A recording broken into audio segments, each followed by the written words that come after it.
Assalamualaikum warahmatullahi wabarakatuh. Saya Ardian Gasan Syahrazi dengan NIM A320190256 dengan dosen PLP Ibu Aryati Prasetyarini. Di sini saya akan mempresentasikan apa yang sudah saya lakukan mengenai PLP 1 kegiatan magang ini. Jadi, kegiatan PLP 1 di kegiatan magang ini yang dipresentasikan berupa apa yang Anda observasi, bagaimana Anda mengobservasi, dan juga yang terakhir, poin terakhir yaitu pelajaran apa yang Anda peroleh dari melakukan observasi tersebut. Oke, mari kita mulai. Pertama-tama, di sini apa yang Anda observasi? Apa yang saya observasi di sini yaitu observasi pelaksanaan pembelajaran dan budaya belajar pada masa pandemi PLP 1 di SMA Negeri 1 Karangdowo, Klaten. Di sini saya mengobservasi dua hal, yaitu aktivitas mengajar dan juga aktivitas non mengajar. Semuanya di sini yaitu yang tipe A, tipe di ke sekolah. Baik, mari kita mulai. Yang pertama yaitu apa yang saya observasi. Yang pertama yaitu aktivitas mengajar. Aktivitas mengajar pada aspek-aspeknya yaitu bagaimana saya mengobservasi. Saya pertama-tama mengetahui dan juga mencari cara bagaimana perencanaan atau prakondisi pembelajaran. Pertama-tama, proses mengawali pembelajaran yang dilakukan oleh guru SMA Negeri 1 Karangdowo dilakukan sesuai dengan jadwal yang sudah ditentukan per kelas masing-masing. Jadi di sini tuh guru memulai pembelajaran sesuai dengan RPP yang telah dirancang sebelumnya. Pada RPP ini tuh juga terdapat 3 pokok kegiatan pembelajaran, yaitu 1 pendahuluan, 2 kegiatan inti, dan yang ketiga penutup.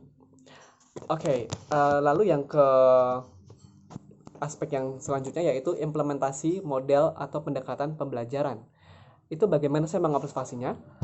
Saya mencari cara dalam pembelajaran di masa pandemi, guru menggunakan model pembelajaran discovery learning dan juga inquiry learning, di mana pembelajarannya tersebut mengutamakan keaktifan dari peserta didik.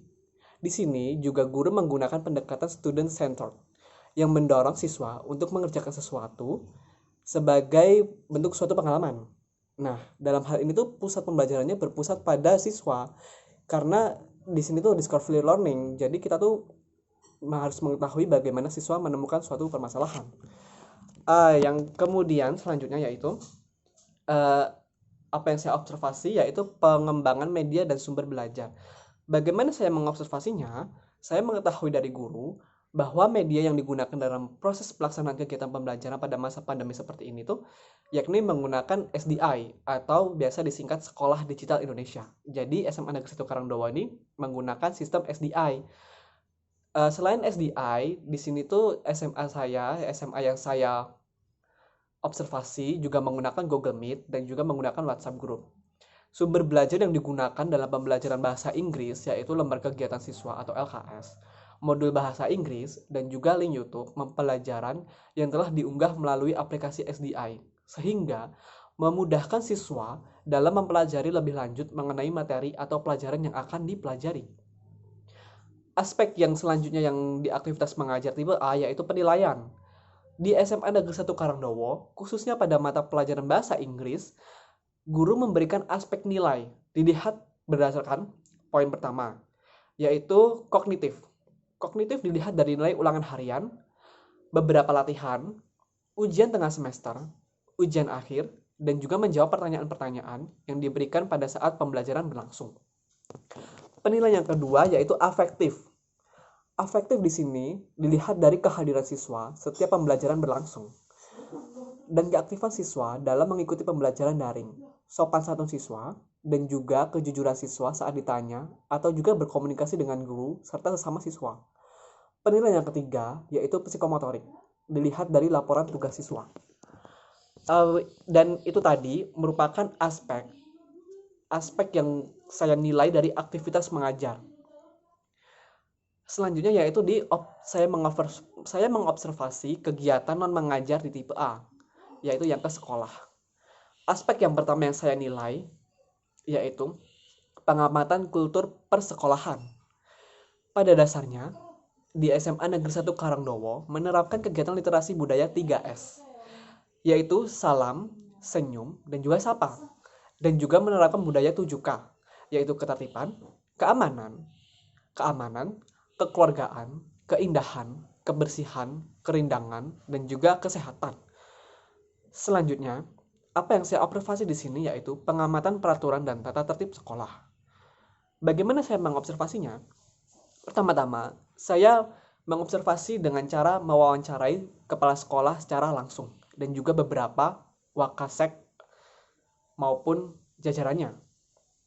Bagaimana saya mengobservasi dan juga pelajaran apa yang saya peroleh dari melakukan observasi tersebut, yaitu pengamatan peraturan dilakukan dengan melakukan operasi tata tertib yang diadakan di hari-hari tertentu.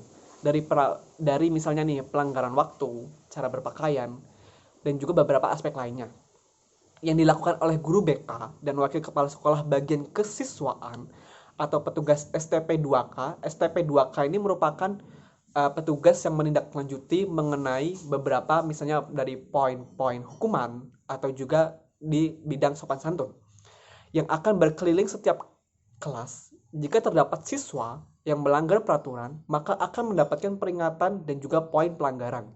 Yang selanjutnya itu poinnya itu akan dicatat di BK. Jadi itu anak tersebut itu sudah mendapatkan poin seperti itu.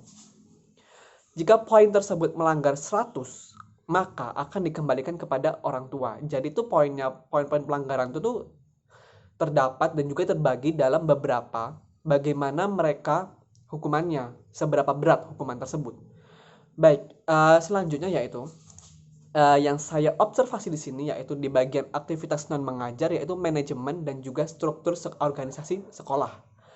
Sistem manajemen di SMA Negeri 1 Karangdowo memiliki sistem yang tertata dan juga terstruktur, yaitu yang pertama kepala sekolah, yang kedua wakil kepala sekolah bidang kurikulum, yang ketiga wakil kepala sekolah bidang sarana dan juga prasarana, yang keempat yaitu wakil kepala sekolah bidang kesiswaan, yang kelima wakil kepala sekolah bidang kehumasan, yang keenam kepala bidang tata usaha untuk keadministrasian di sekolah, dan juga yang ketujuh yaitu lembaga yang membantu tata kelola sekolah seperti kepala laboratorium, kepala perpustakaan, dan juga ada tim-tim yang terlibat untuk berhubungan dengan manajemen sekolah seperti di bidang organisasi ataupun dan juga di bidang ekstrakurikuler lainnya. Apa yang saya observasi selanjutnya di sini yang di aktivitas non mengajar yaitu pola komunikasi warga sekolah. Pola komunikasi warga sekolah yakni secara horizontal, guru ke guru, vertikal, siswa dan guru, dan juga diametral, warga sekolah dengan warga sekolah. Jadi itu di sini tuh pola komunikasi warga sekolah tuh ada 3 gitu. Secara horizontal, vertikal, dan juga diametral. Di SMA Negeri 1 Karangdowo sudah terjalin dengan baik, yaitu menggunakan bahasa formal yang sopan, seperti bahasa Indonesia atau bahasa Jawa yang halus, seperti itu. Jadi itu mengenai pola komunikasi warga sekolah yang saya observasi di aktivitas non mengajar tipe A. Selanjutnya yaitu yang poin terakhir yang di aktivitas non mengajar yang saya observasi yaitu kegiatan-kegiatan rutin berupa ekstrakurikuler. Untuk ekstrakurikuler di masa pandemi seperti ini tuh bisa berjalan hanya pramuka yang merupakan ekstrakurikuler wajib untuk kelas 10. Kenapa? Karena ekstrakurikuler lainnya itu selain pramuka itu bisanya itu secara tatap muka gitu, secara lebih ke harus face to face dan juga harus secara praktek secara langsung. Sementara untuk pramuka itu para siswa bisa menggunakan WhatsApp group dan juga menggunakan beberapa tugas yang akan dikirimkan seperti melalui upload ke YouTube atau link ke kanal channelnya mereka. Seperti itu. Jadi itu bagaimana saya mengobservasinya? Saya mengobservasi di kegiatan-kegiatan rutin berupa ekstrakurikuler di sini tuh bertanya langsung ke kepala sekolah gitu. Bagian di mana poin ekstrakurikuler tersebut. Untuk ekstrakurikulernya itu terdapat beberapa jenis yang ada di SMA ini, seperti komputer, sepak bola, seni tari, atletik, tenis meja, bola voli, karawitan, bulu tangkis, palang merah remaja atau PMR, olimpiade sains, paduan suara, hadroh, aksantara yang berupa PBB seperti itu, jurnalistik, seni rupa, taekwondo, futsal, dan juga silat seperti itu. Nah itu tadi tuh beberapa saya mengobservasi. Apa yang saya observasi yaitu di aktivitas mengajar dan juga non mengajar di semuanya yang di tipe A. Dan juga bagaimana Anda mengobservasi seperti yang saya sudah jelaskan tadi sebelumnya. Menggunakan beberapa pendekatan. Dan juga mewawancarai kepada pihak yang terkait secara langsung. dan juga pelajaran apa yang Anda peroleh dari melakukan observasi tersebut. Saya lebih mengetahui apa yang saya observasi dan saya lebih mengetahui bagaimana kultur lingkungan sekolah di sekolah tersebut seperti itu. Saya lebih mengetahui bagaimana aktivitas mengajar mereka dan juga aktivitas non mengajar mereka. Di samping itu, apa yang saya peroleh pelajarannya dari hasil observasi tersebut, ini tuh saya menggunakannya hasil tersebut untuk artikel ilmiah saya. Jadi artikel ilmiah saya tuh yang berjudul keefektifan siswa terhadap sekolah daring, seperti itu intinya. Lebih ke bagaimana sih siswa, apakah ini efektif atau tidak. Nah, jadi tuh lebih dari situ saya jadi mengetahui bagaimana sekolah itu apakah menggunakan keefektifan atau apakah tidak menggunakan siswa selama pembelajaran pandemi melalui daring seperti ini, seperti itu. Jadi tadi itu yang merupakan sudah saya sampaikan di presentasi saya. Akhirul kalam, wassalamualaikum warahmatullahi wabarakatuh.